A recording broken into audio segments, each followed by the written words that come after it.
家好，我是太鲁阁国家公园解说员王爱华，现在为大家介绍兼具人文与自然之美的长春祠。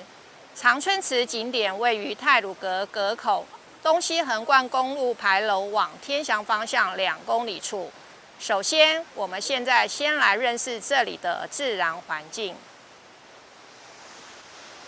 长春祠附近的岩层属长春层，为绿色片岩、薄层大理岩、石英片岩等岩石的护层。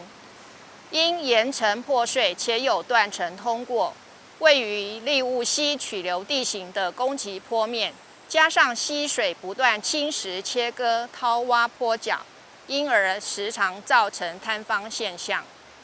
位于长春祠下方的长春飞瀑，瀑布泉水终年不竭，这是地下水顺着岩石缝隙倾泻而出的涌泉，水质冰澈清凉，其水量时大时小，台风大雨之后水量极大，如雷的涛声，刻在岩壁上，长春听涛即因此而得名。在以往基于国防、经济等需求，政府修筑辟建中横公路，这是台湾第一条穿过中央山脉以血汗修筑的公路。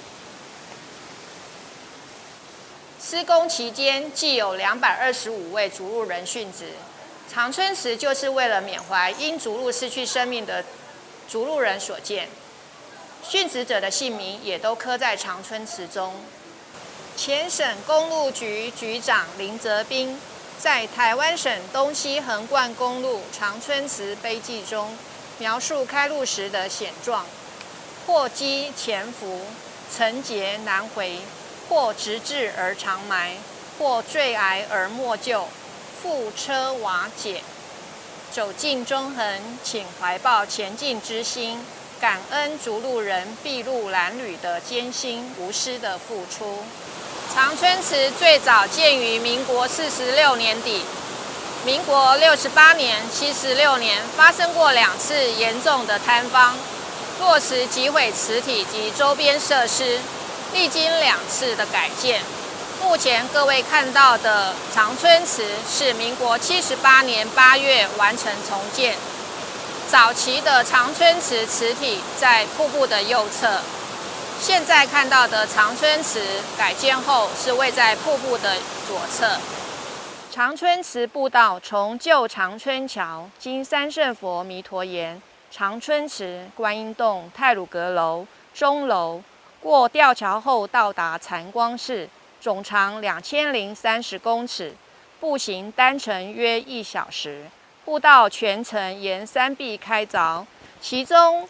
从长春祠到钟楼一段，步道阶梯呈之字形陡上，约380阶，被称为天梯，也有天堂步道之称。钟楼至禅光寺路段森林茂密，登上钟楼可以俯瞰利雾溪峡谷景观。步道沿途还保留许多亭台楼阁、岩壁题词、石刻碑文以及不同年代旧道路等文化遗址，等待您细细探寻。长春祠步道沿途除散发浓浓的唐式建筑的气息，小桥、飞瀑、奇岩绿树都极具特色。云雾缥缈时，更具有灵气与泼墨山水之美。太鲁阁国家公园欢迎您来走走，探索人文与自然之美。